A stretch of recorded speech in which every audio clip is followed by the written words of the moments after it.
Hello everyone and welcome to the stream. So happy to have you all. Today we're going to be resuming our solo D&D adventures. So please feel free to enjoy the ride. I hope you're all doing well today. Hello Lab Coat Cosplay. Welcome, welcome. I got to do my quick message telling people that this stream is interactive and at various times, I will ask you guys to vote on what we're doing, on what we do next.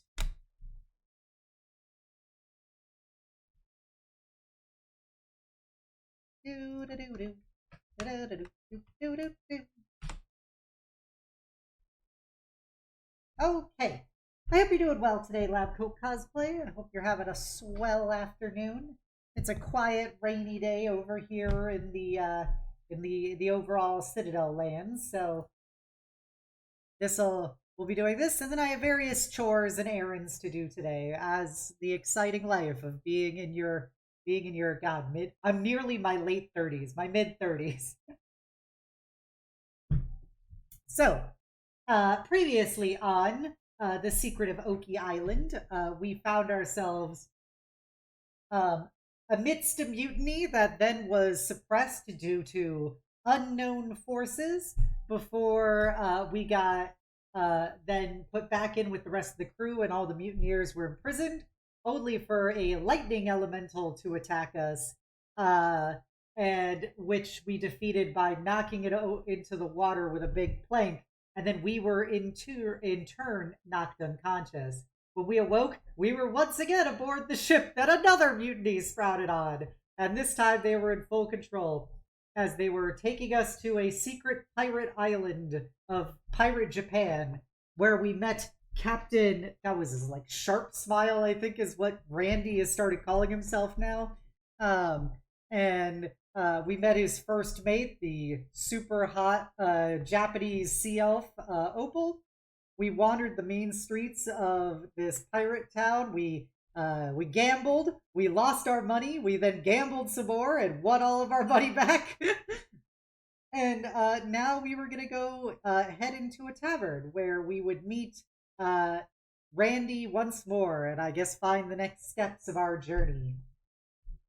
So we left off on option 183, where we're in a tavern where there is a dwarf bartender, and who Randy has apparently been hitting on, and we were walking over to Randy. So let me turn on the old music. Let me know if it's too quiet or too loud as we progress. Hello, Alistair Nia. Welcome, welcome. Hello, Kaylin Frost. Happy to have you, Kaylin. How goes your arting? I have you open in another tab. So here we go. You join the captain at his table. He's sitting quietly alone and seems content.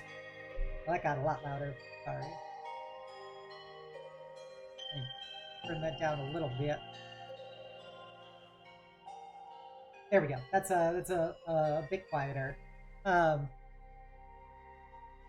He's sitting quietly alone and seems content in his solitude, but he greets you as you approach. Funny how you can get some alone time among all of this, the goblin says, waving a slow hand at the chaos around him. The calm little eye of the storm right here is at this table. Okay, I just had to make sure this wasn't another character's voice. Randall Sharp Smile. The captain leaps up at the voice with a startled snarl, hand going to the sword at his hip. Who's asking? He demands. Elidir the jeweler, sir, responds the well-dressed elf approaching the table. Your crew sent for me to appraise some object of value. Ah, of course, the captain says with a wide grin. Not appraise, but examine. Here. Elidir places a jeweler's loop in one eye and smirks, clearly readying himself for some pirate trinket or stolen junk. His jaw drops when Randy produces the egg. That is spectacular! He reaches for the egg and caresses its smooth surface in awe, taking in the inscription on its bottom and nodding in a moment of understanding. Then he suddenly snatches his hand away. Spectacularly dangerous! It's cursed! He hands the egg back to the captain and brushes his hands on his clothes. Randy takes the egg back uncertainly. Lucky for you, I have just the thing, Ellidir says as he takes a step backward. But I must collect it from my shop. How will you be paying for my services? Trade, Captain Sharpsmile says. Bring the carriage for transport. Of course, Ellidir says with a bow. I'll meet you at the dock as soon as I've made arrangements. The elf hurries off, and the captain turns to you. What do you think of the jeweler? Labco cosplay. Cursed treasure? The best kind, exactly. I'm not really sure what to make of him. He seems like kind of an odd fella. Gobby says. The captain sneers and spits on the floor. I wouldn't trust him as far as I can throw him.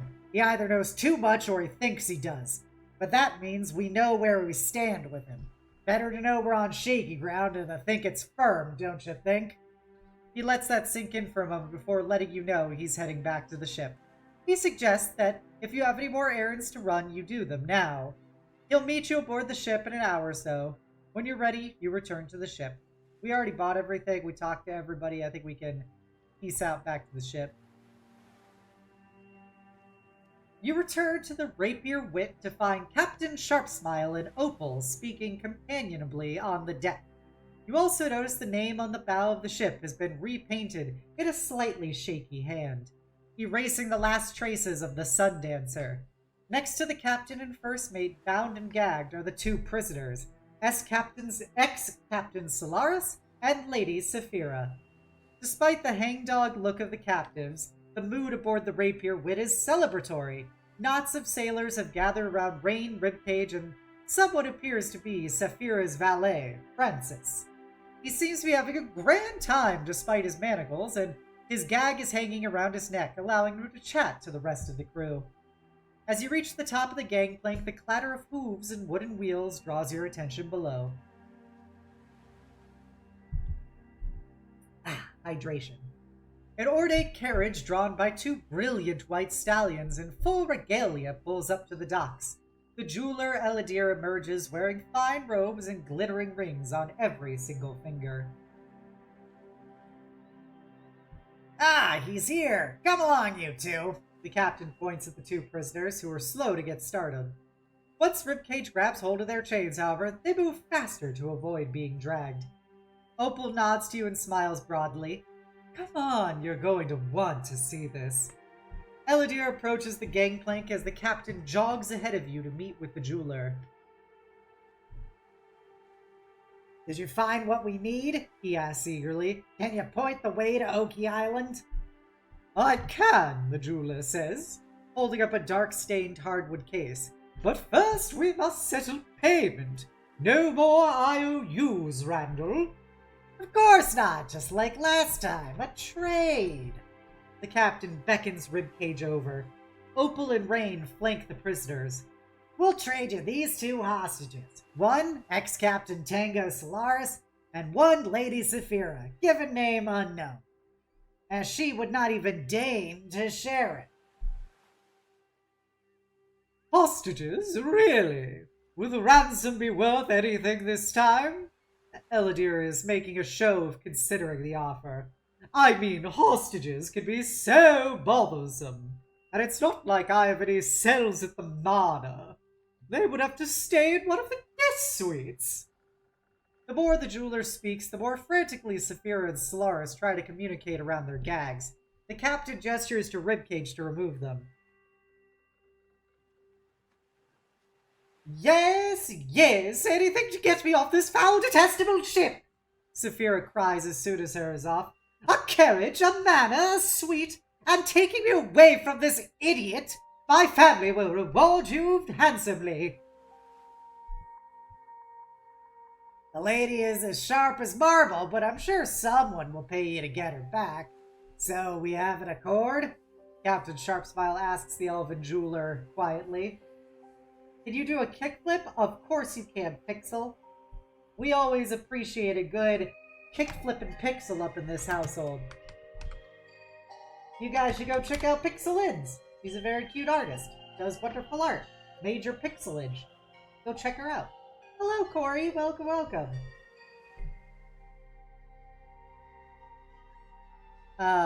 Two hostages to ransom in exchange for the location of Oki Island.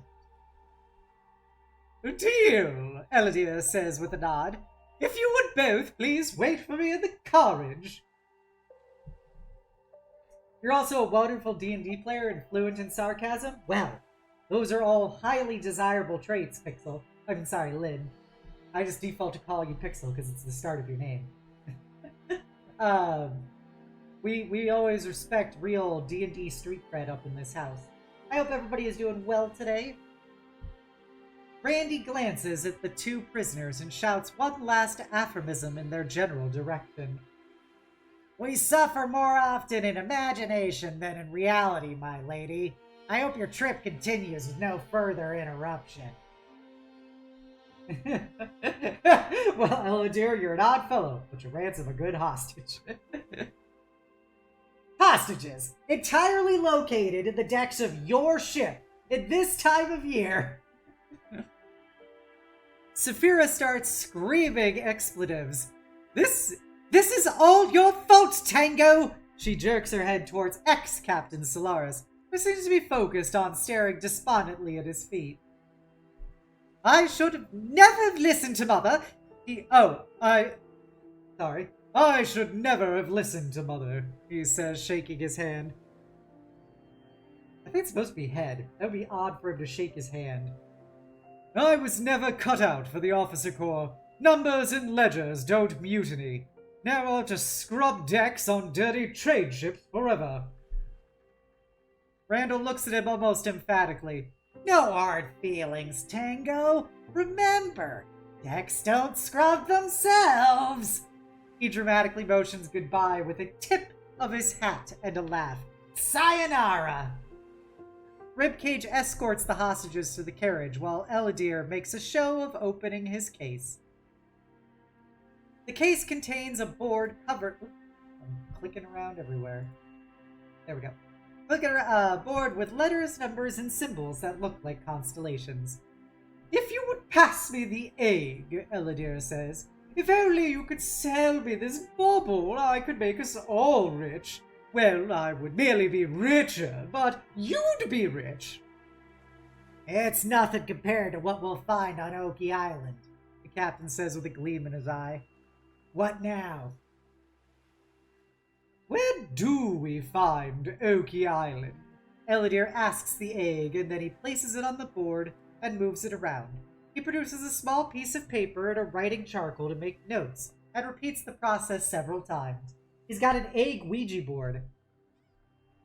Alright, should we roll Arcana or Insight? Let's see what our actual skills are. We are equally... No, we're slightly better at Arcana than Insight. We have +1 to Arcana and +0 to Insight. So which would you rather us roll? Press A for Arcana and press B for Insight. Or type in A and B. A for Arcana and B for Insight. Those are the ways that you can vote. We gotta vote for Arcana. That's pretty cool. Gotta vote for Insight. That's cool too. Any other votes? Give you a good 10 seconds to throw in your vote in chat if you wish us to use Arcana or Insight. See how the cookie crumbles?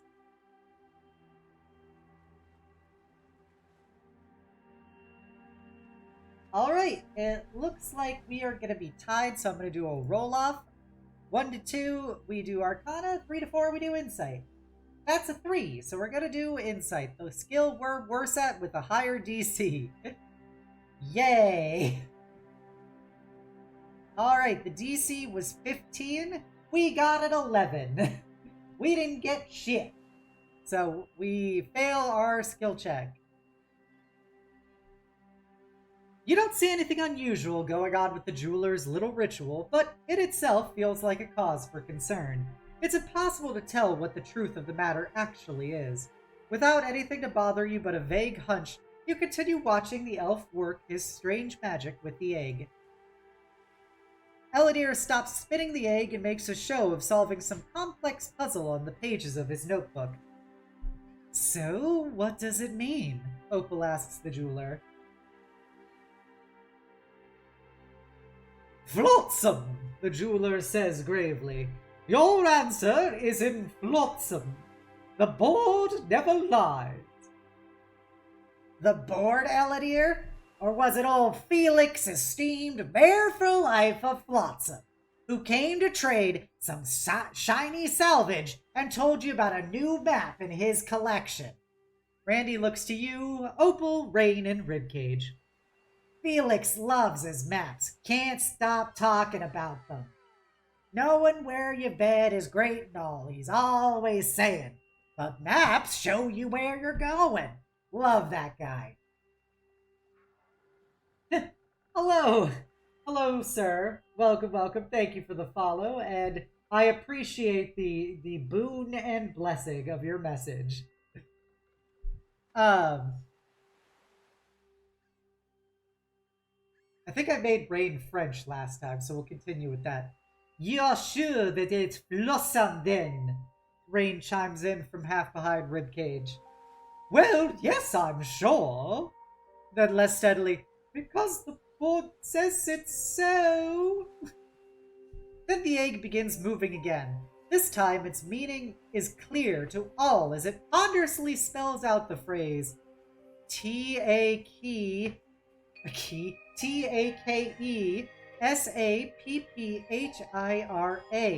Takesappira. At this, the jeweler looks very confused, and Randy just laughs out loud. Ellidir, you've lost your touch, you old fraud. She's your problem now, one way or another. No way am I taking her back.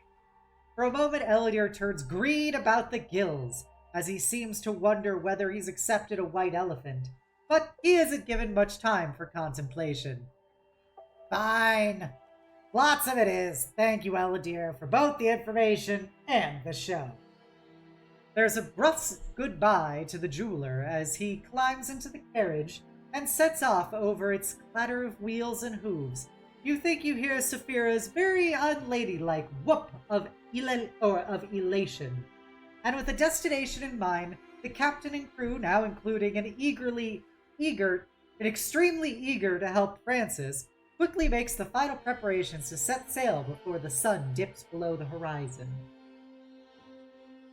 With giddy energy, Captain Sharpsmile helms the Rapier Wit through the night on the way to Flotsam. Despite the unexpected night shift, there isn't a single grumble from among the crew, asked to man stations by moonlight. You're excused to get some rest, however. And that's not a request, Opal says from the captain's side. If what the captain tells me is true, you'll be an asset if we have trouble. But we need you sharp. We get the benefits of a long rest, which is good, because we only had half our health and we were out of all of our spells.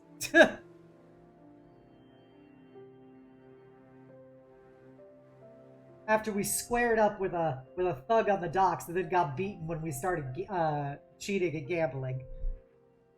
In the morning, you emerge on the deck to the captain still at the helm, reaching up to direct the wheel of the ship. Opal's still next to him, but she seems clear-eyed and focused, so she likely hasn't been there all night. She gestures you over to join them. Stupid, sexy Opal. We love our Japanese elves in this household.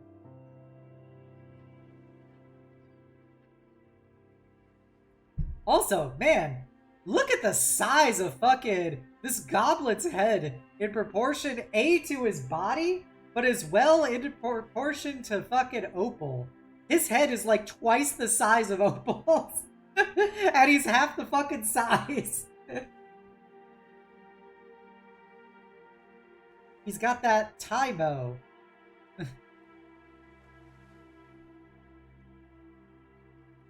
I wasn't expecting the ship to be in pristine condition, but What did you do to it? She's asking him. Fly it through a lightning storm?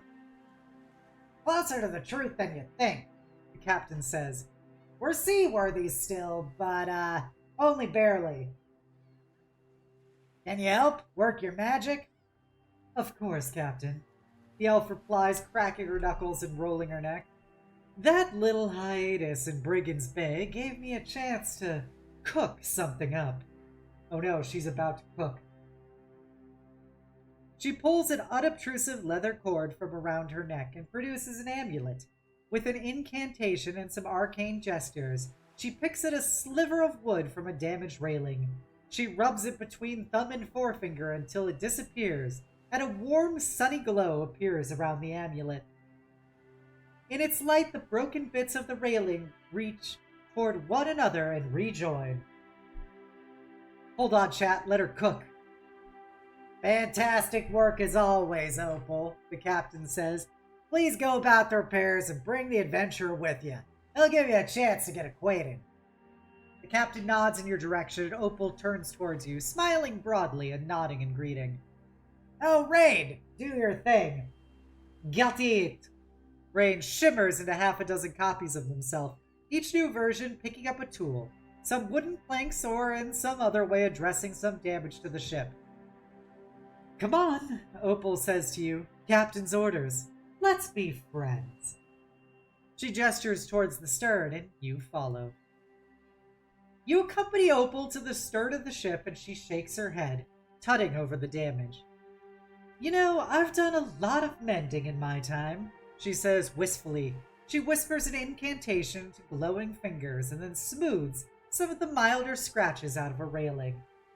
Most pirates I've known go the other way and focus on breaking. But let me tell you, it's a damaged hull that sinks ships, not rams, and fixing a busted door behind you is a great way to slow pursuit. You ask what you can do to help, and regardless of how you intended it, Opal gives you a few ways you could help her repair the lightning elemental damage. If you could cast rituals as part of your spellcasting feature, you could speed up the repairs with your own casting of the spell, or manually prep the damaged area for Opal's magic. We do possess ritual magic if you guys think we should use it, or should we get down and dirty with our hands. Press A to use our magic, press B to begin feeling up the ship. A is for magic and B is for handjob. Those are your choices, you see. Which will be the choice you pick for our gobby to do? A or B? A or B? Those are the choices for thee.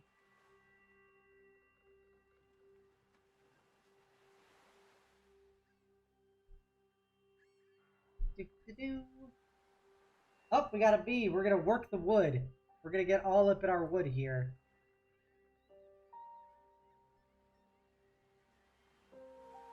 All right, lads. We got the wood up in here. Any other votes? Any other votes for working the wood? I'll give you just a few more seconds as I sip some wawa.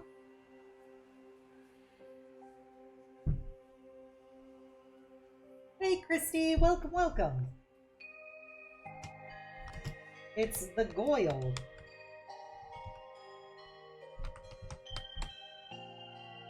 Go check out her and her waifu. Very good streamers. IRL beans, no less. Alright, looks like we're gonna work the wood. Christy coming, of course, just in time for us to work wood. Oh, cool. We got inspiration. Hell yeah. We got a free reroll, baby.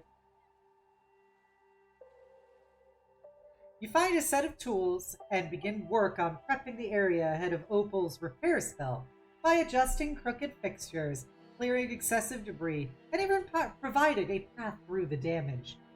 Behind your manual work, Opal sweeps up with her spell, magically animating tools leap to work up and down the length of the ship, rejoining beams, restoring tattered sails, and even clearing the deck of salt that accumulated while it was the ex-captain's responsibility to scrub it. That was a huge help, Opal says. Thanks so much. If those are of any use to you, you can keep them. Alright, we got carpenter's tools now, something we have no idea how to use.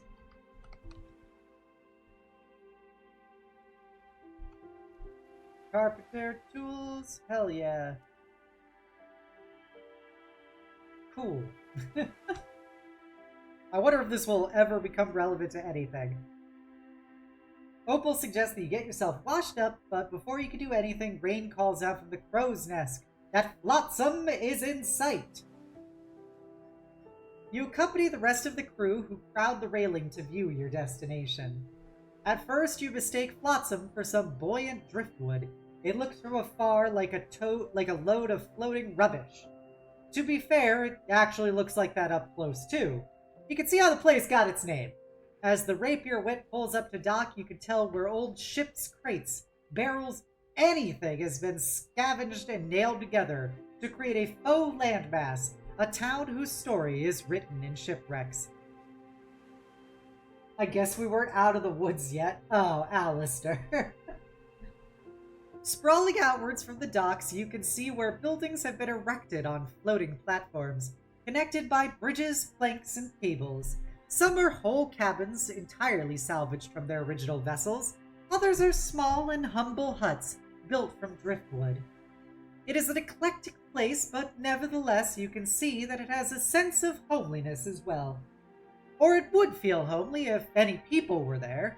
The lap of waves against wood is the only sound throughout the village. The rapier wit quickly docks and the gangplank is lowered. You join the crew as they spill off the ship to make a perimeter on the dock. The captain jumps down next to you and frowns as he scours the place. "Felix, you around?" he calls out. There's no response. He heads forward and begins to shout out, calling for anyone to come and meet the crew. There is no answer, just silence. What a silly-looking place. Where do they even get those fucking tusks from? The place is utterly deserted. "What blazes? Where is everyone?"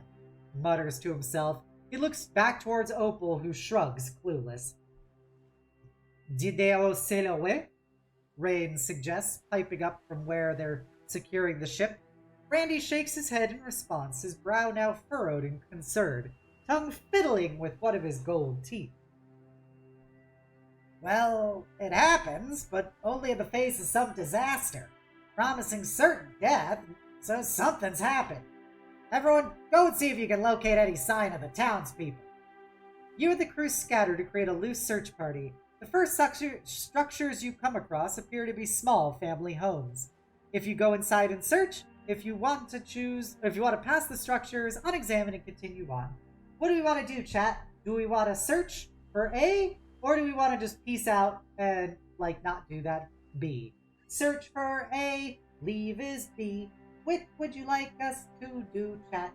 A is to search and B is to leave. Those are your options here. Alright, we got a vote for searching. For delving deep into the secrets of this place.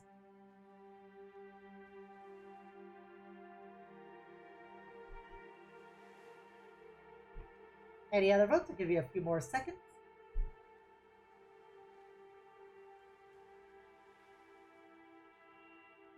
Okay, we're gonna go search. Heading around the outside of the houses, you do your best to check for any signs or explanations as to the emptiness of this town. The outside of homes shows just as much life as the insides. Toys carved from wood lie as if abandoned by tots before heading in for dinner. Small planter boxes full of wilting herbs, which must be a labor of love to maintain on an island like this. You push the first door you come to. It isn't locked, and swings open easily, revealing a small domicile. The furniture is mostly scrambled together, but seems well loved. You can tell whoever lived here was proud of their home. 5 chairs are crowded around a small table, giving the appearance of it being a family area. One of the chairs is even taller than the others, for a toddler to sit on. Do we wish to make an investigation or a perception check?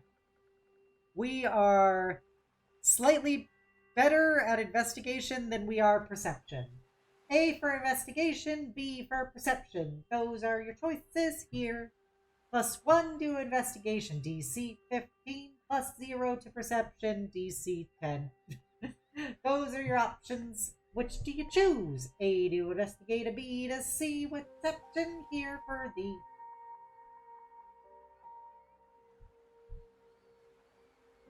Perception! We have a vote for perception. Any other votes out there would you would like for us to pick from? Just give a few more seconds.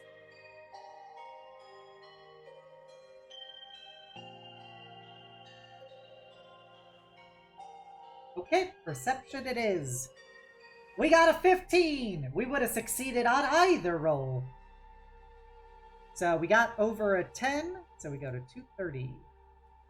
You scour high and low and find many things of interest. A single abandoned shoe, a pack of cigarettes shoved between planks as if they are being hidden from a loved one. But nothing which jumps out to you as being a clue as to where the entire population of this island has gone. It's just very clear that they left in a hurry. At first glance, nothing seems askew, but then you then you see something out of the corner of your eye. As you take in the sights and smells of the house, you notice that a panel on the wall is slightly ajar, revealing a space behind it. Peeking inside, you see it's a hidden recess, containing a small leather pouch that jingles when you shake it. Yo, we get 11 gold? What? Let me add that to our inventory. So that brings us to, quote-unquote, 69 gold. You love to see it.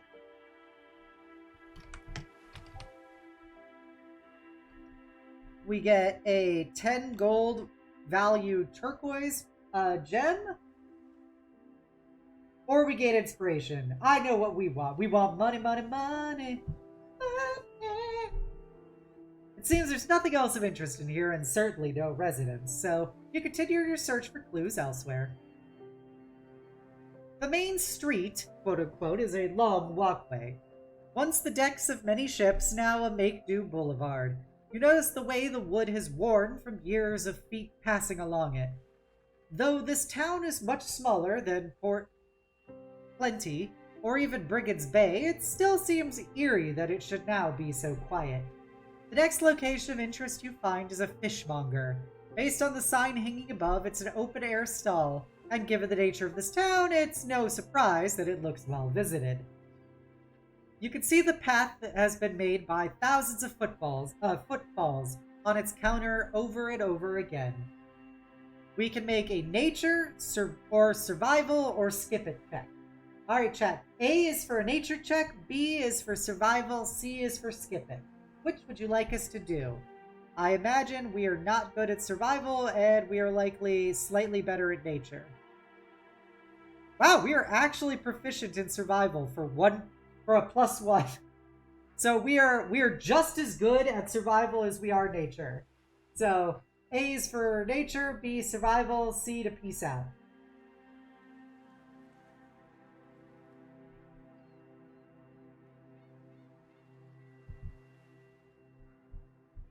Objective, survive. Should I take that to mean a survival vote from you, Alistair? Yeah.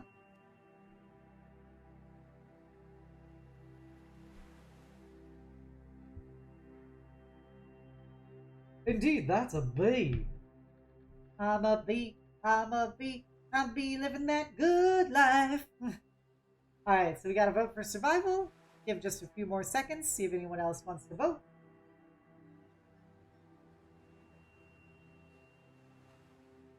Okay, we're voting survival. What do we get? We got an 8. We rolled a 7 + 1, so we failed. We will, in fact, not survive. You search the fishmonger's stall, but don't find anything except a pile of old fish scales. There's nothing remarkable about them except for their incredible size. They're easily the size of dinner plates, so it's likely the stall could have stocked a single fish for a day or more to sell it to the townsfolk. Ahead here, the pirates crew, cries of "All clear!" start to move farther away. So, not having found much, you continue on your way.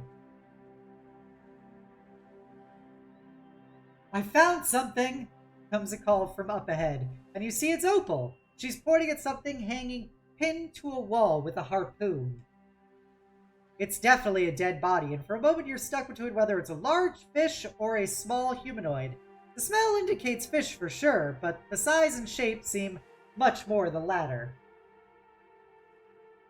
"Well, looks like the poor residents were subjected to a raid," the captain sighs as he comes over, poking the corpse with the tip of his sword. "What is he?" asks one of the crew members.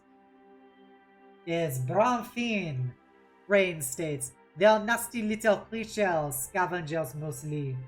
Travel the ocean in swarms looking for dead whales and vulnerable towns. Just bad luck that Flotsam seems to have fallen into their path." I'm sorry, Alistair, that you are the one person here who has to listen to me do this French voice. You lurked just to juke it. Alright, have a good lurk, Alistair. You think they're dead? You know, Felix and the rest? Asks Opal. The captain shakes his head. Nah, if they were, they'd be bodies, or blood at least. Brine fins are smarter than that as well, and they're omnivores. I think the citizens of Flotsam escaped, and the brine fins ate whatever they could find. Let's get going. Hey, Zeph! Welcome, welcome! It's one of my favorite art beans. How do you on this day? I hope you're doing well. Let me repin the message from Heart of Cream.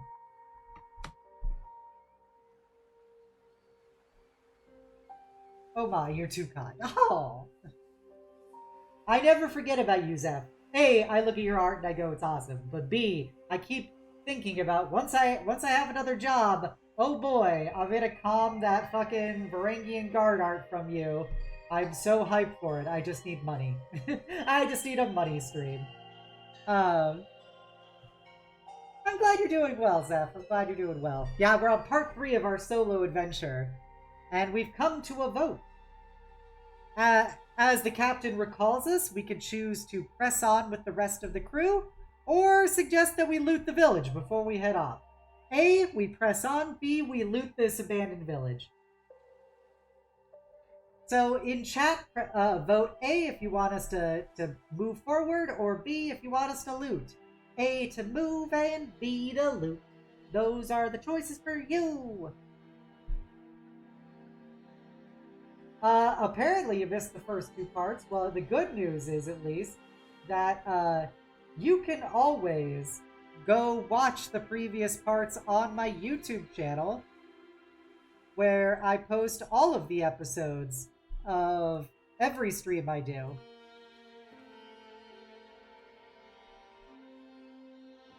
So you can go check out the first 2 parts, as well as the making of stream where we built our character Lynn Bernadette, our goblin bimbo bard, and my stream of me starting to draw her design and her little bass guitar. Crap, do I have that saved? No, that's just boobs. The little art I did of Lynn Bernadette, our little silly bard, and her little bass guitar. Alright, so we have a vote for looting the town. Yes, her name is Lynn Bernadette. That was the name the chat voted on for our character. She is a level 2 goblin bard.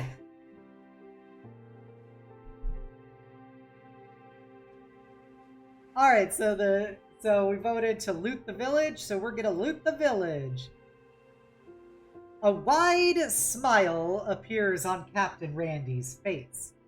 That, my dear friend, is an excellent idea. Now you're thinking like a pirate. Everyone, go see what you can grab. Before anyone can say anything, he runs off, cackling to himself for a moment, before slowing down and continuing with more decorum. The crew splits and starts heading towards houses, kicking in doors and grabbing anything of value. We join in without a second thought. Roll 8d6 and add that many gold to your inventory as you pillage the town. Flushed with the camaraderie of the heist, you and the crew press on looking for Felix's home and the map that might hold the key to our next move. So, since we're going to loot the village, I'm going to say we're going to spend a gold point to use our magic item, the Miser's... What is it called? Miser's...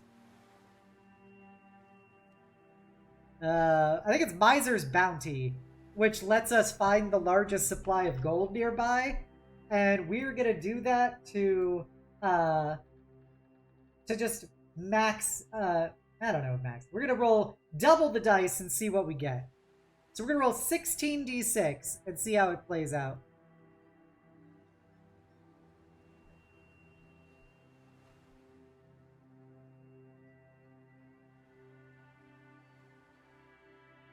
Wow, we got 55 gold from that baby.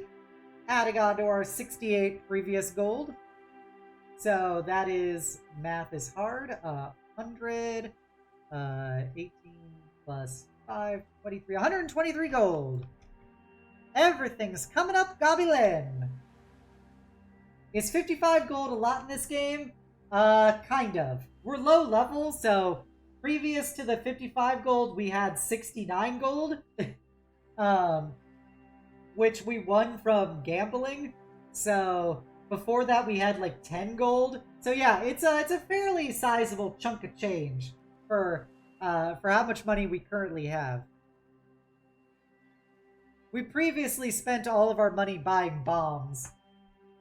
Bombs, dice, and a wakizashi.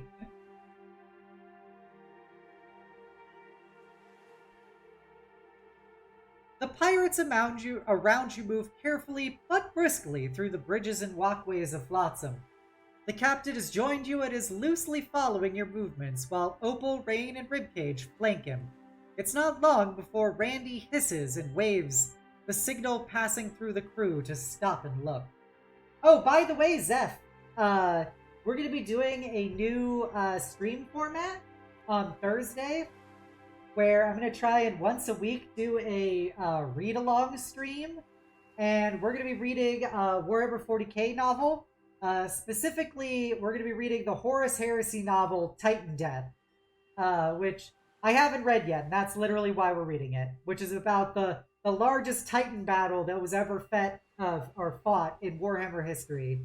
So, if you want to come by and listen to me read and narrate a 40k novel, or I guess a 30k novel, please come by and check it out. Otherwise, I will upload it to my YouTube that weekend. So, you can always listen after the fact. So, just thought, because I know you're into Warhammer 40k, so I thought I would tell you. If people like the read-along streams, I will take suggestions in the future of other books to read. So this one I chose because I've never read it before, but I could always read things I have read, like, for example, various other 40k books, like Gaunt's Ghost books, Caiaphas Cain books, the Gortrek and Felix Warhammer Fantasy books, etc. So I'll be more open to that once I see if people actually give a shit or not about me doing it. But I figured for the first try, I'll do something I haven't read before. That way it's productive for everyone involved.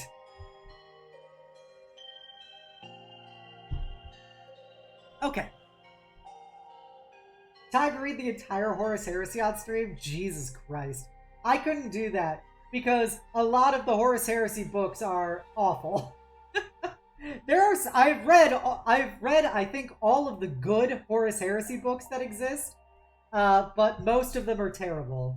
I'm not gonna say most. I'm gonna say half of the Horus Heresy books are terrible. 24-hour reading stream. The problem with a 24-hour reading stream is my voice could not talk for 24 hours continuously. That would, I struggle after about 2 to 3 hours of continuously talking for these solo D&D streams. So I think like 2-hour increments is like the most I can do for a reading stream.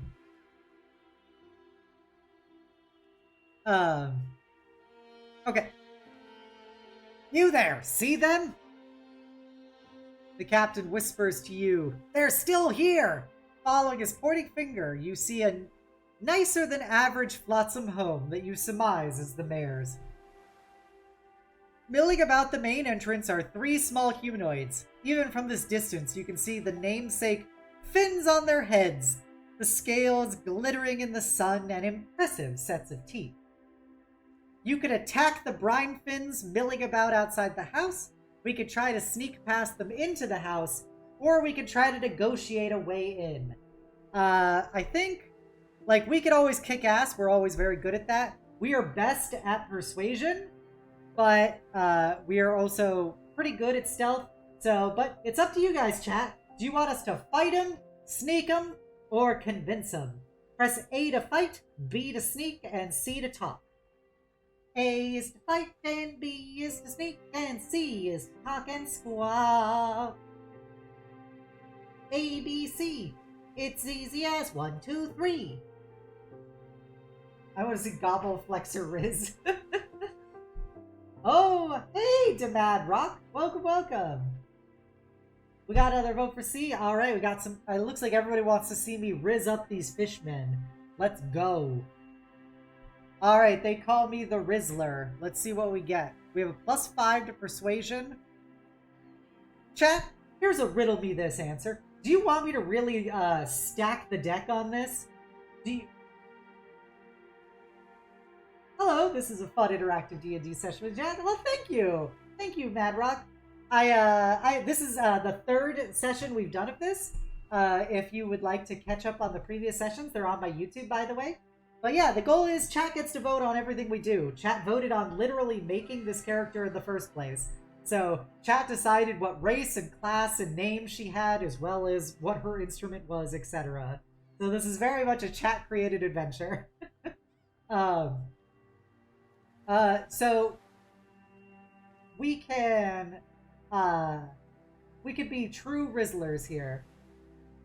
Do we have a character sheet? Yeah, I can switch over to the character sheet. Usually, I just don't have it on the character sheet portion because people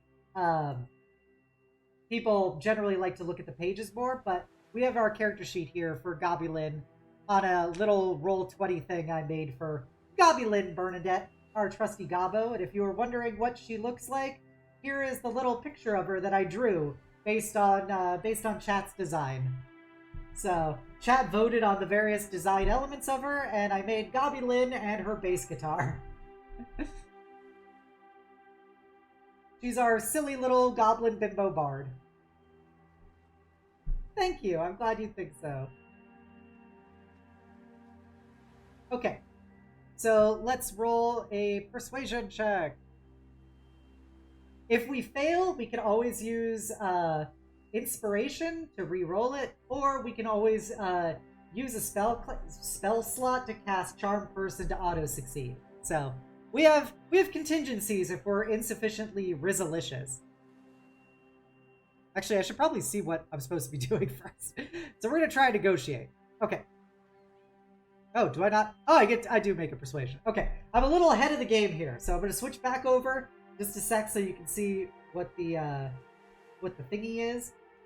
Okay, so we gained a 2nd inspiration because of the unique rules of this solo D&D. Since we don't have party members, we're allowed to stack inspiration, so we can attain more than 1 inspiration at any given time. So we have 2 stacks of inspiration now. Maybe we could try and talk it over. You know, talk to the little fish folk, see if they're down for, just letting us in. I'm always down for a scrap. I am, of course, a folk hero, the legendary Gobulin Bernadette, slayer of the Jabbertalkie. But maybe I can use my quote-unquote assets. As she hoists up her ample, bodacious bazongas. All right, the captain drawls. Never let it be said I didn't try to do this fairly. We'll see if we can talk to the mackerel-smelling monsters. Seeing as you make no attempt to cover the sound of your approach, the trio of brinefins stand up straight as you come closer. They hiss and screech at your arrival, pointing short spears at you aggressively. Whoa, calm down. We come in peace, the captain says before dropping his voice to whisper to you. Now make it good. All right, we can make a persuasion DC 13 check. Now we can switch back over. Hold on.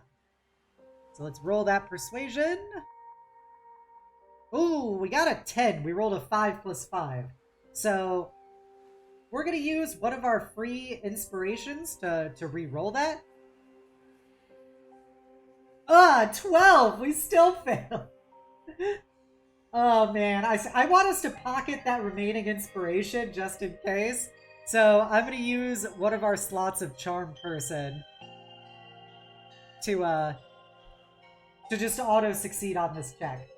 I know! These fish are just not into Gobby Lynn. No matter how bodacious her 3.5 feet of 50% bazonga body is apparently insufficiently rizzalicious for these fish. So, given that she otherwise would have failed, and despite using her inspiration, yeah, these fish are really missing out. Gobby Lynn takes out her guitar, and you see, she goes, "Hey, little fish fellas, how's a strong fish like you doing in a place like this? We're not here to fight. If you catch my drift." You see what I did there? That's a bit of an ocean pun. The fish look very unpleased with Gobby Lynn's pun and antics. Oh, I see humor doesn't quite translate the way I thought it would, but that's okay. I know what is a universal language. And Gobby Lynn takes out her bass guitar and begins to strum it. You would have died laughing from that pun. As she strums her guitar, magical energy begins to charge through it, just like pink and blue, like bubblegum energy, as she begins to strum and sing. Well, we might be strangers here and now, but what is a stranger if not a friend to meet? So how about we put away our weapons and we decide to meet and greet? My name is Gobby Lynn and I'm here for you, Finn, to get to know you better and we'll all become friends. And with that, the magical energy begins to flow into these fish people, who begin to sway and dance along with the not rhyming song as they become charmed by Gobby Lynn's bardic magic. So, because of that, we are treated as succeeding the check, so we get to continue on.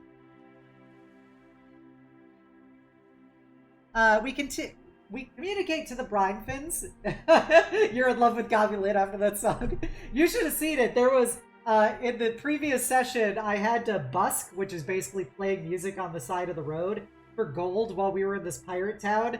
And it was like, they liked bawdy songs, so I had to try to remember various, like, somewhat lewd songs from real life. And so there was one where it was, I like big butts and I cannot lie. You other goblins can't deny. When a girl walks in with a nitty-bitty waist and a round thing in your face, you get sprung. And I just sang various, like, bits of songs that I remembered the lyrics to. So we communicate to the brinefins that we mean no harm. They chitter amongst themselves for a moment, trying to make sense of the common you speak, before one of them gestures to you with a scaly hand to follow them. You look at the captain, he shrugs and nods his head for you to move onward. The brinefins don't speak much as you approach. They just gesture to the door behind them, then they gesture again. Ah, we made it this far on your charm, Captain Sharpsmile says. May as well go for it. You approach the door, the creatures beside you chitter with mischievous laughter. With a bang, the door busts open, startling even the brine fins. Oh, by the way, thank you for the follow, Madrock. I appreciate the fact that you decided to give a follow. If you like D&D Adventures, and aside from solo D&D, I DM a campaign every other Monday in a homebrew, like 1930s Arcanopunk setting that I wrote called Nexus Forlorn Legacy. You should go check it out. All of the previous episodes are on YouTube. And also, if you like D&D, I ran an entire start to finish D&D campaign set in Eberron that is all on my YouTube as well, called Eberron Ashes of the Last War. So go check that out too. I also did several short adventures in the Iron Kingdoms steampunk fantasy setting of D&D as well that I have up there uploaded. So I have lots and lots of D&D. Oh, if you love Eberron, go check out Ashes of the Last War. It is, in my not so humble opinion, it's very awesome. It's 65 sessions from start to epilogue, and it is very good. And the characters are all awesome. And I could rant at length about Ashes of the Last War. You can always hit me up in the Discord, and I can tell you all about it if you're interested. But yeah, go check it out. It's real fun. It starts off a little slower and rougher because it's my first time ever streaming D&D, but it definitely picks up with lots of spiciness as it continues. So back to the actual game we're here for.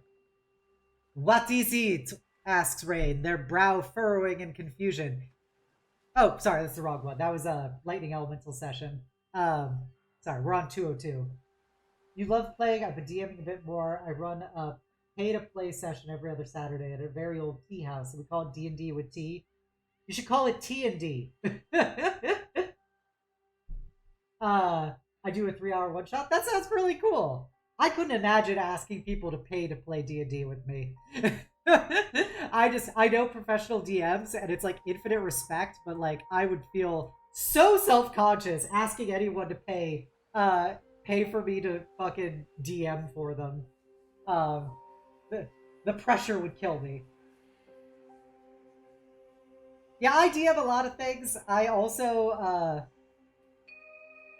for $20 to get a half pot of tea and 2 scones and your goofy ass hot one shot. That actually sounds awesome. I would pay $20 for that one shot. You should definitely look into God, what's it called? There's this romance RPG that I played that's set to be like a Pride and Prejudice style thing, and I think it would be perfect for playing while drinking tea and eating scones. I'm glad you like my puns, Zeph. I live for puns. Okay. The flung open door to this once fine home swings slowly as a swarm of brine fins boils out of it. Poor choice of words, I would say, for a fish people. Fish people boiling is rather morbid description. The ones in front skid to a stop when they see you, jamming up what looks like hundreds of the small, sharp-toothed humanoids inside. The logjam makes those in the back start to pile up, threatening a tidal wave, but the startled monsters up front hold the line. You catch a glimpse of a thoroughly ruined home behind them. It seems they have been having some kind of party, likely with the contents of the pantry, and it turned into a proper rager. The smell is like the catch of the day left in the sun, until it's the catch of last week. There it is, Randy shouts at you. You found the swarm! Get out of there, adventurer! His voice breaks whatever spell of confusion had overcome the little toothy maws, with arms and legs. A chorus of snarls and growls sounds, and the mass of sinking, ravenous beasts surges towards you. Do we want to stand our ground, slow the horde down, or peace out? A, to stand our ground, B, to slow them down, C, to run away. Which would you like us to vote, chat? We gotta vote for peace it out. We gotta vote for slowing them down. Any other votes? If we have a tie vote, we will do a roll off of a d4. On a 1 to 2, it's one. On a 3 to 4, it's the other. So I'll give just a few more seconds for any other votes.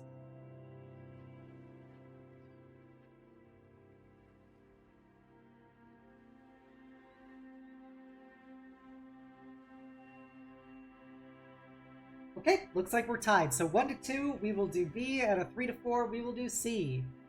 A 3 to 4, we got a 4 on the D4, so that is C. We're gonna run away! Bravely run away, away, oh, brave Lady Goblin.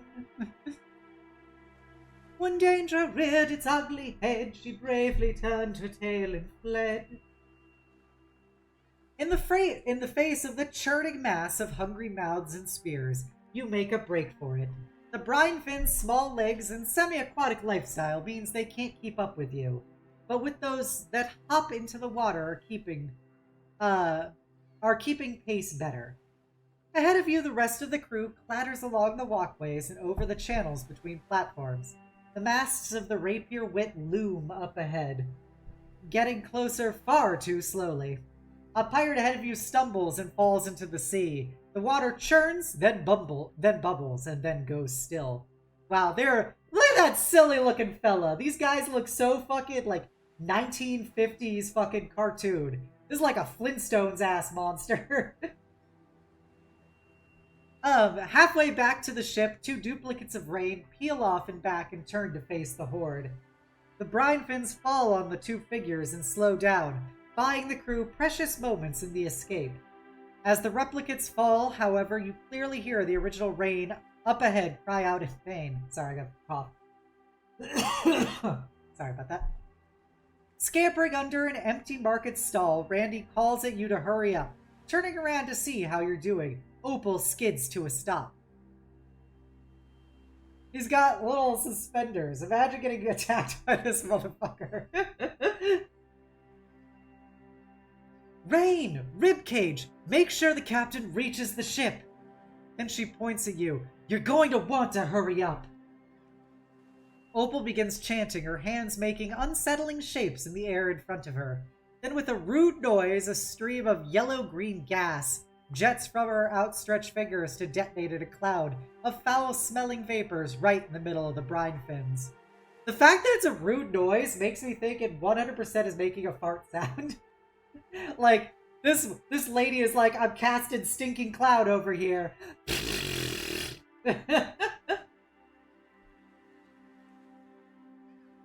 Those caught directly in the stench immediately drop shaking to the ground. The ones behind them attempt to skid to a stop, but the surging crowd crashes into the horrible haze. Within moments, the vast majority of the brine fins are either flopping about on the ground or coughing in the stink. Opal has bought you enough time to catch up. She waits for you, then runs alongside you back to the ship.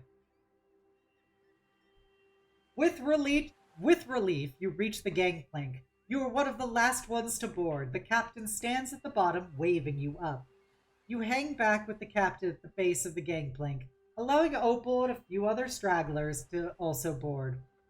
That's everyone, and it looks like the rest are back on their feet. You look over at the mass of attackers swarming across the town to reach you, but it seems you'll make a narrow escape.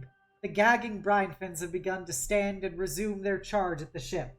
Some even weakly throwing spears that clatter on the planked walkways or plop into channels.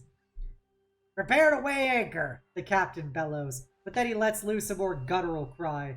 A brine fin leaps out of the water onto the captain's back, its sharp teeth gnashing at the air by his ear. You go to leap to his defense, but you're just a split second too slow.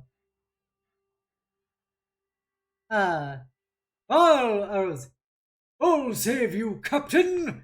Cries a familiar voice, followed by a thud. A white-bearded, red-uniformed man slams into the brine fin, clinging to the captain's back and taking it to the ground. Francis! Screams a voice from up above. No, not Francis! When the grimacing face appears, you see it is indeed the old man who boarded with Saphira. His beard is unkempt, his uniform dirty and torn, and his eyes are smudged with coal. But it's definitely the valet. I gotta switch tracks as we finish the other one. Sorry, one moment. Yeah. Okay.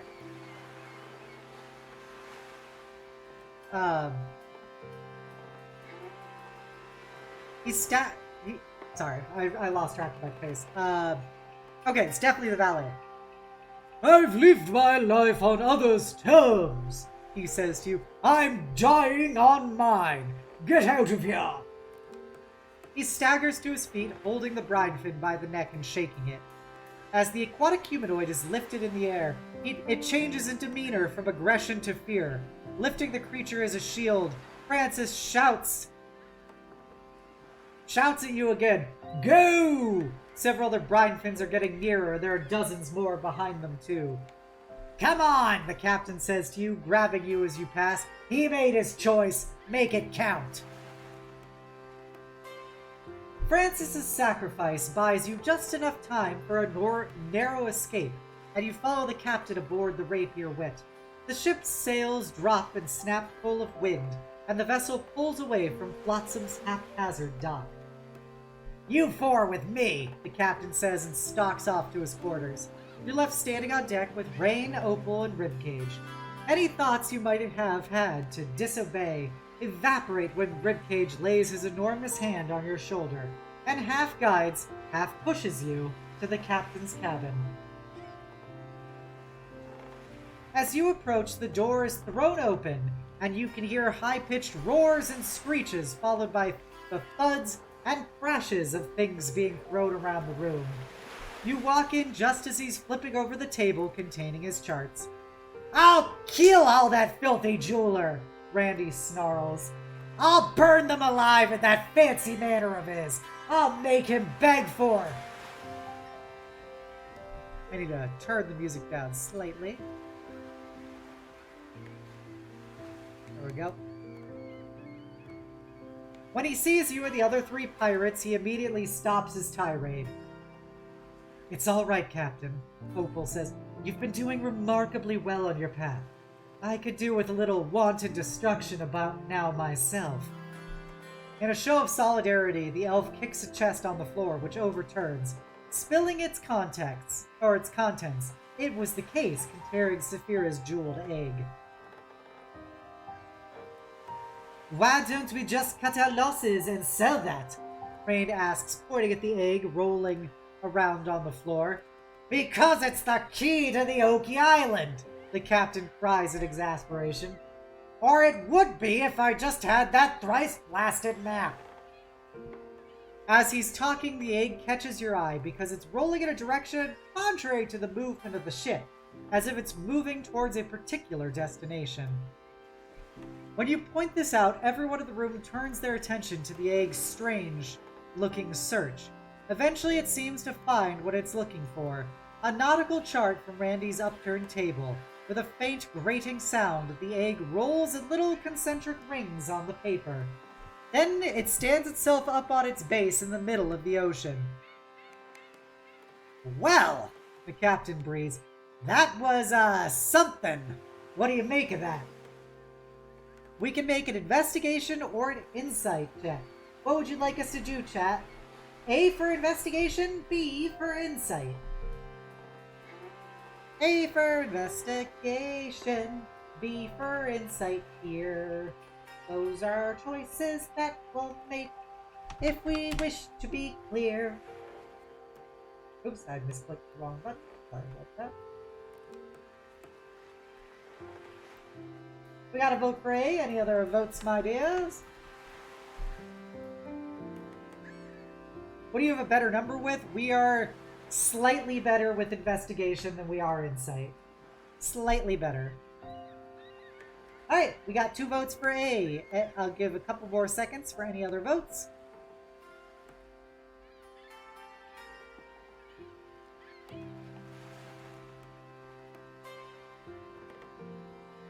Alright, looks like it is. So let's roll our investigation check. We have a +1 to this. We need a DC 10. We rolled a 9! This is very goblin core. So we fail with a 9.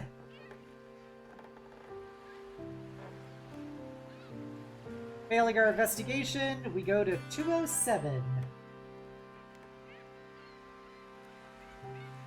Though obviously strange, you don't understand the significance of the egg's behavior. It seems that Rain has some insights, however, and is working something out in their head. Rain leads forward over the map and examines the spot under the egg. Yeah, these dice ain't being nice today. Capitan, it looks like there should be an island there based on the chart. Do you have another? Captain Sharpsmile pulls out another map of the surrounding area and sets it out on the floor. The egg wobbles, tips, and rolls onto the second chart. It finds the same empty location and rights itself again. In a frenzy of scrabbling through maps, the captain throws several more charts of the local waters onto the floor, with the egg repeating its little show in the same blank spot on each one. That accent, however, please. You're welcome.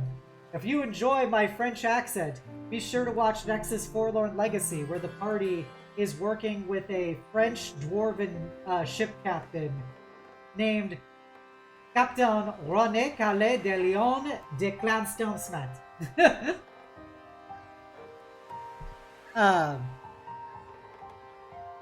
The captain stares at the egg for a moment, and then looks around the room at those gathered there. Except the things to which fate except the things to which fate binds you. Love the people with whom fate brings you together, but do so with all your heart. So, set a course, Captain? Opal says. Then he doesn't answer, she nods and leaves for the deck of the ship. Capitan, do you think that this is a good idea? Rain asks. Captain Sharpsmile lifts the egg up, a manic edge to his smile. Of course I do, Rain. I've never been wrong. Opal, Rain, and Ribcage also leave, with Ribcage pulling you gently along with them as he goes. Once you're out of the cabin, he closes the door on the still grinning captain, holding the egg in his hands. On deck, Opal heads straight for the helm and adjusts course with the help of a sextant. The sails fill with wind and the Rapier Wit barrels ahead on its new course. It's not long before the first mate calls out, however. Captain, off the port bow, we've got something? Is it Oki Island already? The captain blurts as he bursts onto the deck from his cabin. In the sky off the port bow, you see what appears to be a cloud made of jelly, looming against the darkening sky. Absolutely silent, it drifts gracefully through the air. From this distance, it's impossible to tell how large it is. Exactly, but it is clear it's far larger than the Rapier Wit. But it's a giant sky jellyfish.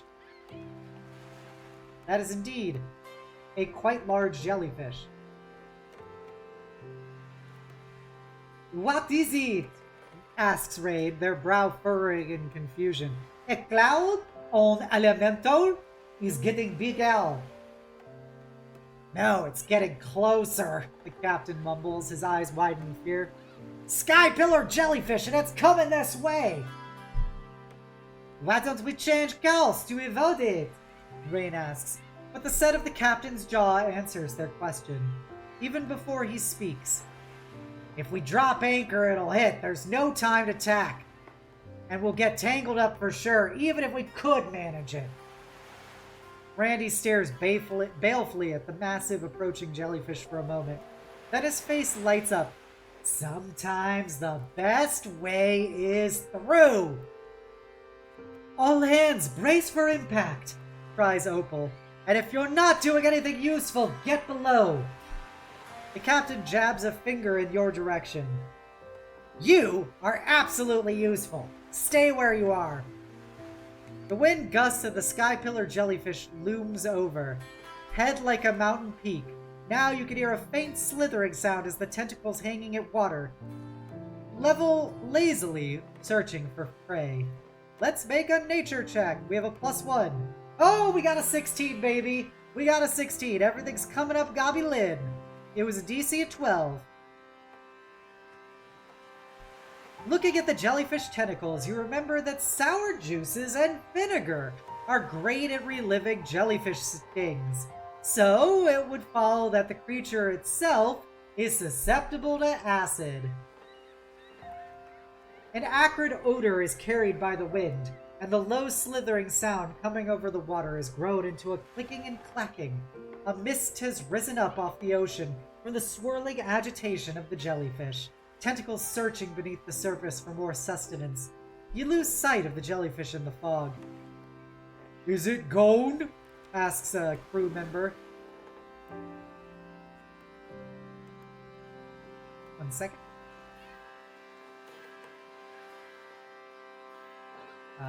Sorry, just adjusting something. Crew member, brave enough to still be on deck. "No way are we so lucky," the captain says. "Be prepared, something's coming, and it's best to assume the worst." The giant invertebrate overhead must have heard the captain and decided to oblige him. A dark band of jellyfish tentacles coalesces out of the mist and hurtles towards the deck of the ship.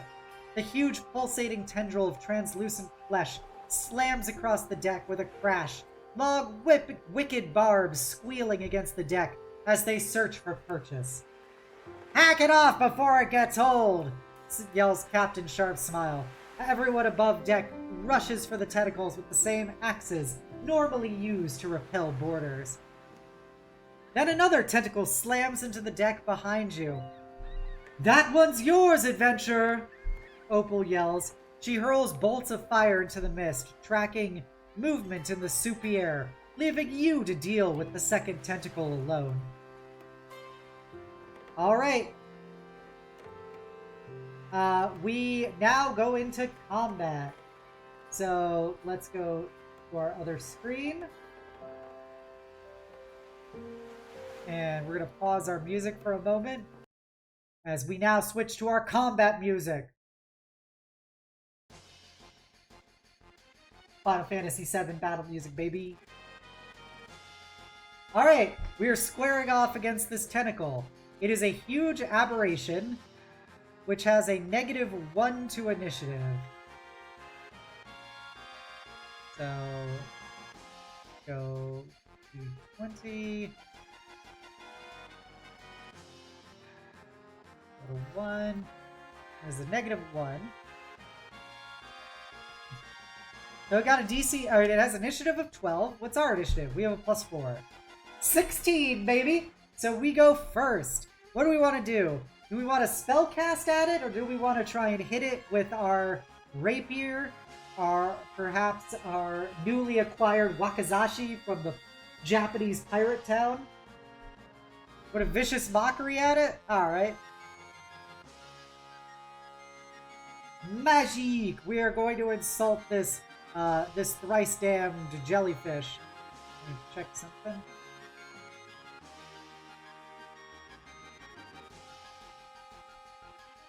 One damage. Alright, it makes a wisdom saving throw. It has a -5 to this because it is a tentacle. That makes sense.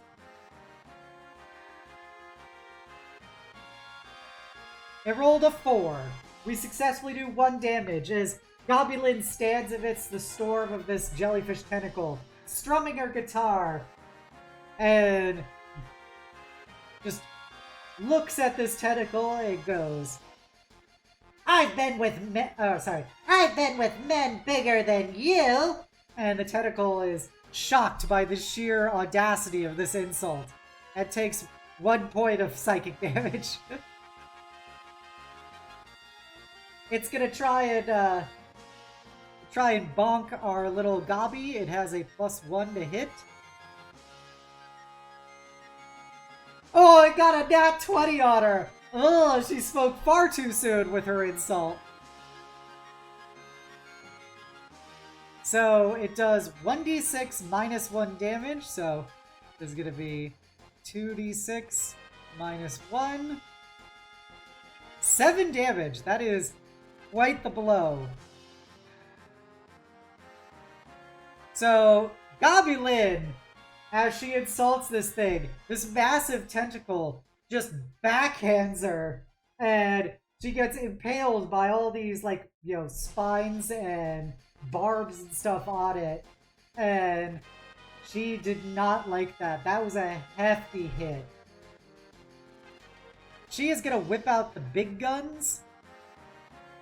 And she is going to cast her another spell. Going to do Dissonant Whispers.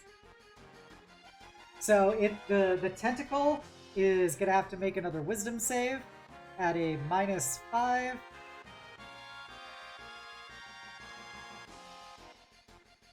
For a 12, so it fails. So she does 8 more psychic damage to this thing. Oh, I didn't actually flash to the thing that says what happens when we fight it. Oopsie.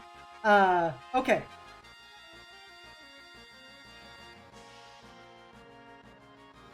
Interesting. So as your strike lands, you see the jellyfish's flesh respond to your attack. Due to the thick coating of slime on the tentacle, any fire attacks only do half damage, but acid does double damage. Irrelevant, because I don't have either of those. God damn, this thing has 47 fucking hit points? Oh, that's a not good. Alright, so we have done 9 of 47 damage to this tentacle. Oof, is what we call that. No, we don't have a rest of our party. This is solo Gabi hours for this. Quite unfortunate, some would say. Alright, so back to the tentacle's turn. It is gonna try and bonk Gabi again. And misses this time. No, apparently Rain and the others are fighting another tentacle. So this tentacle is just us. I've already used 2. I think we need to stab this thing with our rapier. Because we only have 1 first level spell slot left. And we probably should pocket that for now. Until we're desperate. Thankfully it has an AC of 10. So we hit even with an 11. For 6 more damage, so we are up to 15 out of 47. So, we got a short sword. We got a little wakizashi in Brigand's Bay, which is a little Japanese pirate town. But our rapier is, no, it doesn't do anything special. It's just a basic-ass short sword we bought. It just looks different. So, as the tentacle sweeps in, Gabi dodges to the side. And with the, you know, her massive bass guitar proportional to her body, she just slashes it with the bladed part of it against this tentacle and cuts another deep gash into it. The tentacle continues to flail. She stabs again. Wow, 11 damage. We literally did max damage. Fuck yeah. Alright, Zeph, thank you for coming by. I appreciate you hanging out. Failing your sleep saving throws? Understandable. So yeah, we're now at this epic battle as this tentacle is just smashing across the deck, flailing, as Gabi Lynn, you know, Gabi is pretty, you know, she's got 16 dexterity. She is really ducking and weaving around this tentacle, stabbing it with her axe blade, or with her base blade. It's gonna try and flail again. Alright. It's making up for the fact it rolled a nat 20 by now rolling really poorly. You know, this is a choose your own adventure thing, so it doesn't have that stated, but let's do an investigation check to see if we can find anything to help deal with this mucus. So we're gonna do a quick investigation check. A 15. I would say on a 15, we know that it's weak to acid. So Gobby is gonna use her full action. She is also a goblin, so she could dash as a bonus action. And so she uses her full action to run below deck and grab some of like the brining vinegar from the mess hall of the ship's mess and comes running back above deck with it. So next turn, she can like chuck it at the tentacle, and we'll treat it as an acid flask that does double damage. So that's what we'll do for next turn. So it's gonna flail at her. So she runs away this turn, so it doesn't get an attack on her because she's below deck. So it's gonna go smash into the deck a bit more, much to our captain's chagrin. But it's all according to Kaikaku. As Gobulin will run back onto the screen, and what is an acid flask? DnD 5.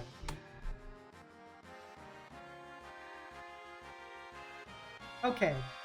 It does 2d6 acid damage on a ranged attack roll. Okay. So Gobulin is going to try and do a ranged attack against this. So for this, +3, she's proficient. So we'll just treat this as like a rapier attack because it's the hit roll. Uh-oh, she rolled a 7.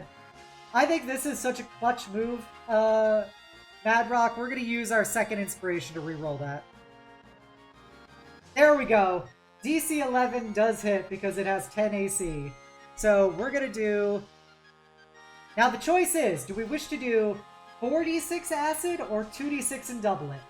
What is your call, chat?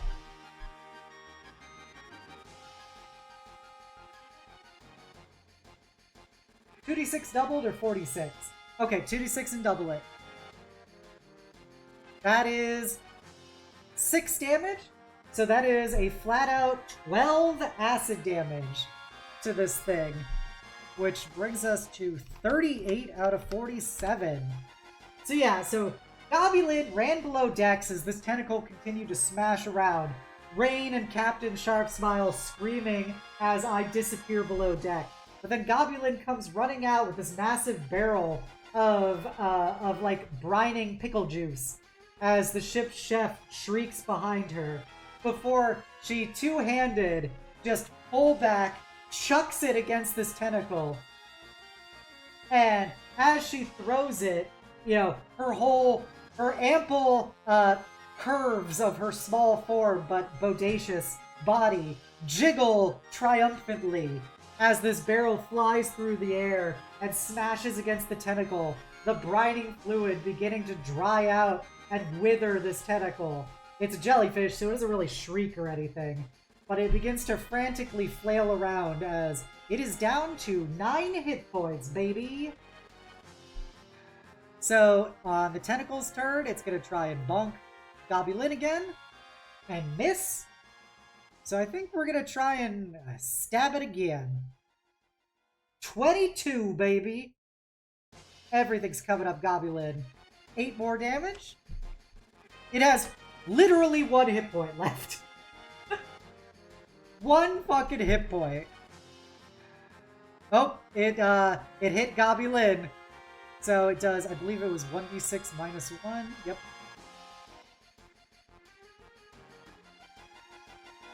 For 2 more damage. Gobulin, not looking so good.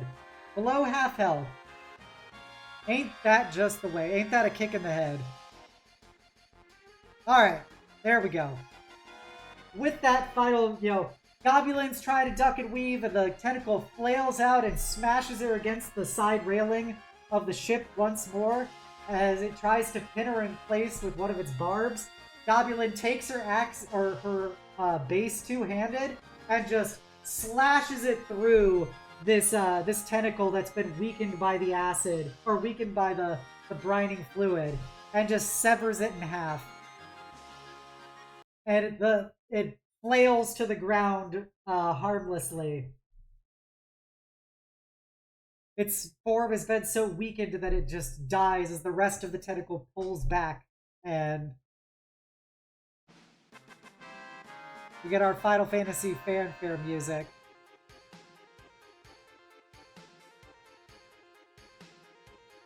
Ooh, Gobby got pretty fucked up in that fight.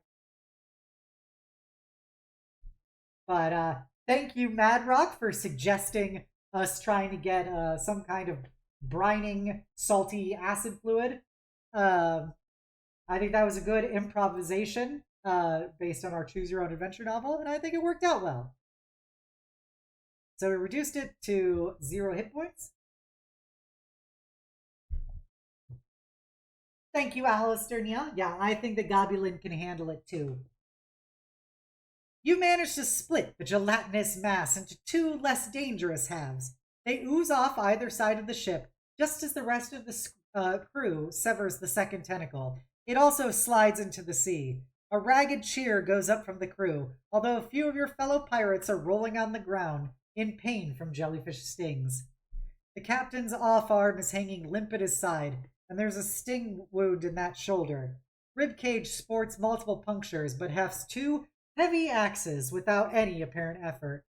Opal and Rain seem to have come through the altercation unscathed, although one of Rain's duplicates is hobbling up to rejoin the original. Looking around, you see the air beginning to clear. Steady as she goes, the captain cries out. Blue skies are in sight. Another cheer rises, this one even more enthusiastic. The rapier wit emerges from the fog, kicked up by the sky pillar jellyfish's hunt, and you manage to leave it behind as it continues its mindless search for sustenance. It shrinks into the distance as the ship continues on, sails full and the sea splashing against the hull. Long O! Rain cries out a few hours later. They rappel down from among the rigging. Capitan, I think this is it. He rushes to the rail with you, following close behind. Puncturing the horizon, you catch your first glimpse of the island. A smudge of smoke rises up from a sharp volcanic peak. Even at this distance, you can see oversized splashes of color from unnaturally large flowers. Oki Island, the captain yells, elated. Finally, I found it! After all these years, I finally found it!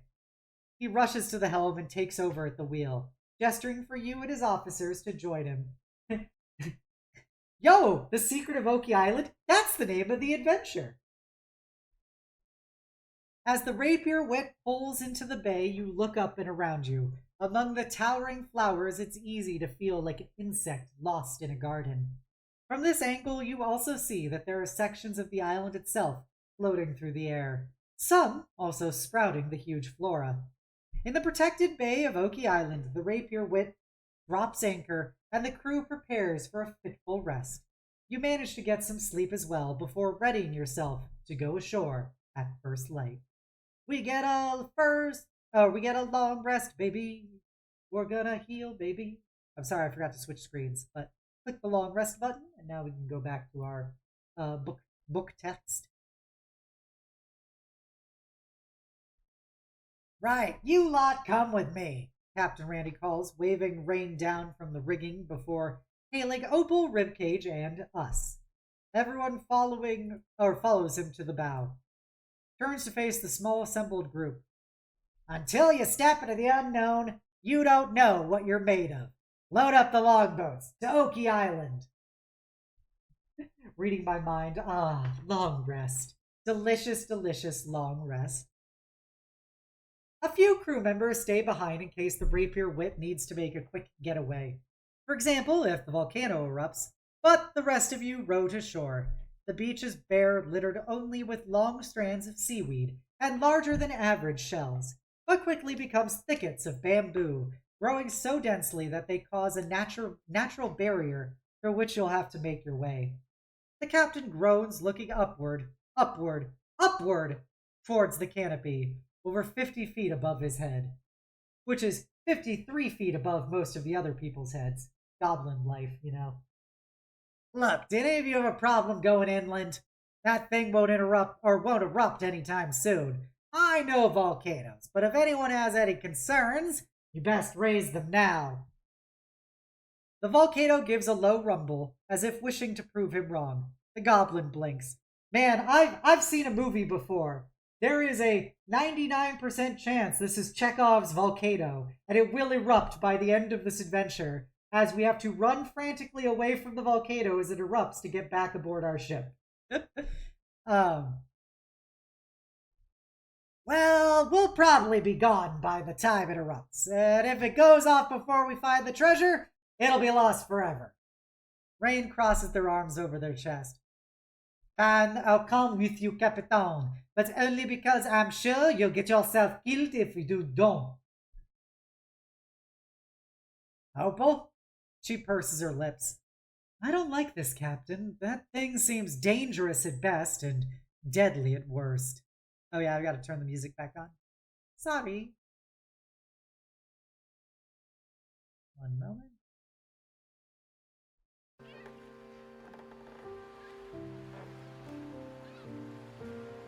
The captain groans. Spoil sport. Ribcage? The bugbear stares at the volcano for a long moment before letting out a huff. He pulls out a silver hairbrush and starts brushing his fur with it. The captain shakes its head. It's not that bad. Put the brush away. I assure you there's nothing to be afraid of. The bugbear reluctantly returns the brush to a pouch at his belt. He looks to Rain, who pats him reassuringly on the arm, though they pointedly avoid eye contact. Everyone satisfied now? The captain asks. There's a general murmur of assent. Alright, well, see if you can find a better way forward. Otherwise, let's hope we have our bamboo hacking arms on. Hang on, Captain, look! Opal points down the beach a bit where some of the bamboo has been disturbed. A path has been trodden through it, as some huge inhabitant of the island forced its way through. Huh. The captain mutters, wiggling a tooth as he examines the bamboo. We could forge our own path, or take a chance on running into whatever made that. Wait, what's that? The captain points at a large arrow drawn in the sand that you are sure wasn't there before. It points unambiguously towards the path cut through the bamboo. One second. Cut through the bamboo. At the point of the arrow sits the jeweled egg from the boat. Although how it got here is anyone's guess. The captain scoops it up into a pouch on his belt. So that it seems the egg knows which way, or say that it seems that the egg knows which way to go. Say that this is a trap and suggest cutting our own path. Or C, attempt to use our miser's luck for insight. So for those of you who weren't here for the previous streams, Miser's Luck is a magic item we have that if we put a gold coin into it, it will point us towards the largest amount of like gold or mineral wealth in like 1,000-foot area or something. So, which would you like us to do? Follow the egg, cut our own path, or C, use our magic item? A for the path, then B for cutting, C for using our magic item. Those are your choices. A, B, C. As easy as 1, 2, 3.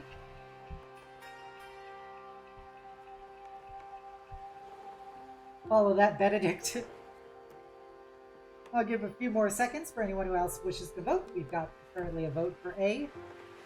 Following the egg's way.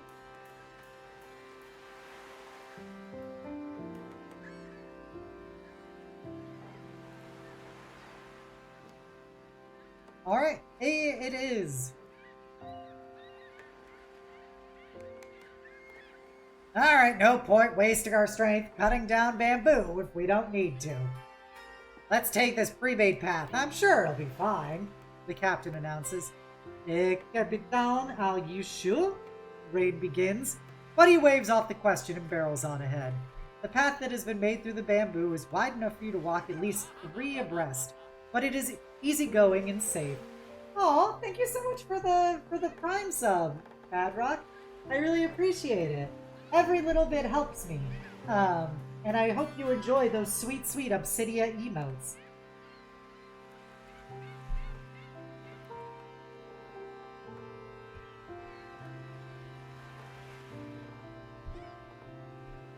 Just drinking some water. Gotta make sure you don't miss a thing with ads. Oh, very understandable. Shush! Captain Sharp Smile hisses behind him. The sound passes quietly through the crew. You quickly see why the captain wanted you to remain quiet. Up ahead, the bamboo tapers off into a clearing, and there, sitting on top of a pile of bamboo leaves, dead asleep, is a giant tanuki. The thing is bigger than a brown bear, a huge ball of fur that rises and falls as it breathes rhythmically. A paw scratches at the air as it sleeps.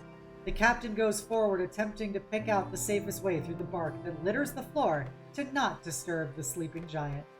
Look at him! He's so cute! Look at this fucking crab ready to square up, though. We got a big tanuki ours! Who wishes to cuddle thine tanuki? In this epic battle between tanuki and crab. Crab battle! Gotta befriend him. They have magic sacks. I got your magic sack right here, Pants Grab. We do have Speak with Animals as one of our prepared spells. If this thing can't talk normally, we can use that to try and get to know him better. So our options are to try and sneak past it or to wake it up. You cast Speak with Crab. The crab's like, man, I could totally, pick a little bit off this tanuki. Always choose to cuddle. So A, we try to sneak past. B, we wake him up. I think the consensus is we want to wake him up because we want to see what this tanuki is about and how cuddleable he may be.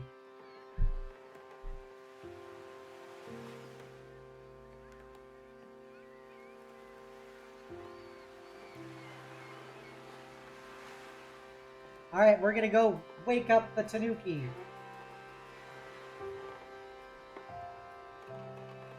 One huge black eye has popped open and is staring at you. It blinks lazily. Well, now you've done it, the captain sighs. He looks to you for the solution. Now what? I'd really rather not kill such a majestic creature. If you have a spell or ability that allows you to communicate with animals, we literally have that option. So, we can... Let me just double check something. So, we're gonna say that before we met him, we ritually cast our Speak with Animals, that way we don't have to use a spell slot. Since it lasts 10 minutes. And we're gonna use Speak with Animals to chat up this here tanuker. Hello, big tanuki. I don't want to presume your gender, but I use fella in a very, ubiquitous terminology. You look very fluffy. Your fur is very well kept, and it's good to meet you. The captain looks at you like you've lost your mind, but he remains silent. The tanuki yawns, leaving you face to face with its mouth, a deep red throat that can easily swallow you. Oh, it's a girl tanuki. Oh, what are you doing in my forest? She asks, blinking lazily. She doesn't seem angry at your presence, just surprised. Well, you see, we just got here off our boat, and we were walking through this trail, and the trail led us right here. We're just passing through. We don't mean no mischief, m'lady. As Gobbo bows deeply or does a curtsy. The creature snuffles at the air before nodding towards Captain Sharp Smile. Ah, another egg bearer on the way to the king, she says. I've seen many arrive. Can't remember any who left. Now, hurry along. I'd like to get back to my nap. You let the captain know she's given you permission to move on. He mutters something about not needing permission, but you can't really translate that. He then continues while looking at the beast's claws. That could have been much worse. Now we can leave the tanuki alone and continue on, or we can ask the tanuki for help. Which would you rather us do? Move on, let the tanuki nap, or ask it for help? A for nap, B for help.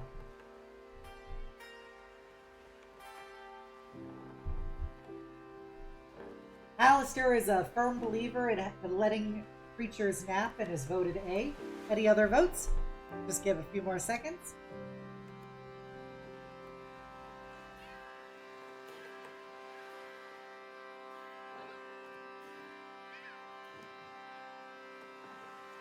All right. Looks like we're gonna let this lady have a little nappy doodle. We're gonna continue on. Let's not push our luck any further, the captain hisses and drags you through to the other side of the grove and away from the oversized raccoon dog. As you're leaving, the giant furry creature immediately settles back down and soon begins to snore. What is that, Capitan? Rain asks quietly, pointing up ahead. You can see along the path leading off from the clearing that the bamboo quickly becomes something very different and distinctly stranger. You and the crew continue towards the island's interior, and the next leg of your journey, the bamboo that has surrounded you up to this point gives way to a new layer of forest, green and dense. I've never seen trees like these before, Rain mutters. The captain is at their side instantly, looking up into the canopy with a hand over his eyes to block the island sun from blinding him. He narrows his gaze onto a black and gray rock, walking over to it and poking it with a shoe until it's unearthed from the dirt. You then realize it isn't a rock, it's a seed. Those are flowers, he says, simply pointing up towards where the leafage of the trees ought to be. As your gaze trails up what you believe to be overgrown bark, but now is firmly recognizable as stem, you see spiky yellow petals so high up that you have to crane your neck back in order to properly see them. Thick leaves, each one the size of a small sail, dangle down and sway in the wind. They're sunflowers? Rain mutters, unable to do anything but laugh and shuck. Capitan! Back to the matter at hand, the goblin says, returning his attention to the crew. These giant flowers, that huge jellyfish, it's all connected. There's something strange about this place. I don't think anything could grow this big without some sort of magic being involved. Rain huffs as he inspects a huge petal between his fingers, sneezing from the pollen when he... ribcage huff, sorry. From the pollen when he smells it. Then the captain claps his hands together. Right, let's keep going. The path cuts through the shade of the giant sunflowers crowding in on both sides, so there's only one way to go forward. Let's make a perception check. DC 15. Doo-doo-doo. We rolled an 8, so we fail. We fail our perception. Some vague threat tickles the edge of your senses, but you can't quite put your finger on what it is.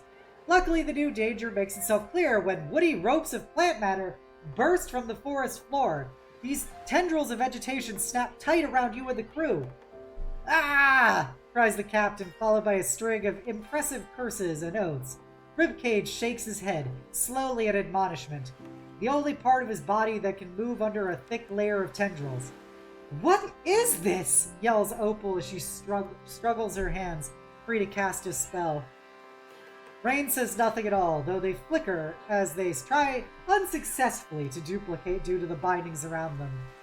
You don't have to wait too long for the answer to Opal's question, as a thick figure rises up from the rotting vegetation and detritus of the forest floor.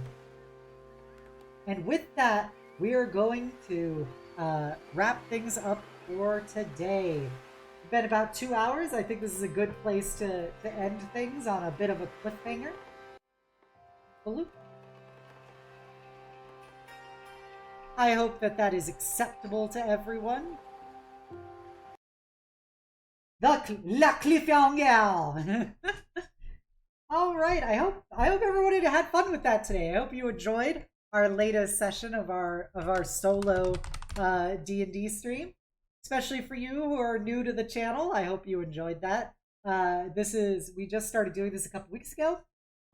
Normally I do stream a full-on Dungeons and Dragons campaign with other people every other Monday. our next stream will be in 2 weeks from today, or 2 weeks from yesterday. And we are also, because of until I find a new job, I have more time on my hands. So we're trying to do streams Tuesday, Wednesday, Thursday. We're not doing a stream this Wednesday because I have a doctor's appointment. Normally, our solo D&D happens on Wednesdays, but we're also going to be starting a Warhammer 40k like book read-along streams. So we're going to do the first one of those this Thursday. So be sure to come on by. I'm going to be reading the book Titan Death from Warhammer 30k, The Horus Heresy. So if you thought this was fun, hopefully you enjoyed that as well. If you haven't done so already, please give me a follow here on Twitch. Give me a sub over on YouTube, where I have the full streams of every one of my streams I've ever done, as well as my full D&D campaigns that you could go check out and watch. I highly encourage them. You could also follow me on Blue Sky and hear my unhinged thoughts about things, and I post my art there and stuff. Or you can join my Discord, the Eternal Citadel, and be a part of my incredible community. I want you all to know you're all beautiful, amazing, and valid people, and I hope you enjoyed spending your afternoon with me nearly as much as I enjoyed spending it with you. And never forget the most important part, which is that the world is better having you in it. That'll be it for today from us. Let's go set up a raid. I'm so glad that you had fun, Mad Rock, and that you decided to also throw a sub. You had so much fun. I look forward to having you as a part of our community. If you're a follower, please copy down the call to hugs message. If you're a sub, please copy down the Knights message. One of my good friend artists is currently playing .hack GU Volume 3 Redemption. I don't know how much longer he's going to be playing it because he's about 3 hours, but let's go send him some love. So we're going to go raid my good friend Luna Aurora. He is a good bean. He is a Japanese artist. Oh, shoot. That's the wrong person. Ugh. Sorry. Wrong person. I forgot these got VT. There we go. Damn it. This is the true streamer endgame, is trying to successfully type in somebody to raid. Luna Aurora _ VT. Wait, did he spell it? There we go. It took a few tries, but we figured it out. Alrighty, so let's go send Aurora lots of love. I hope you all have a wonderful day and the sweetest of dreams. Bye!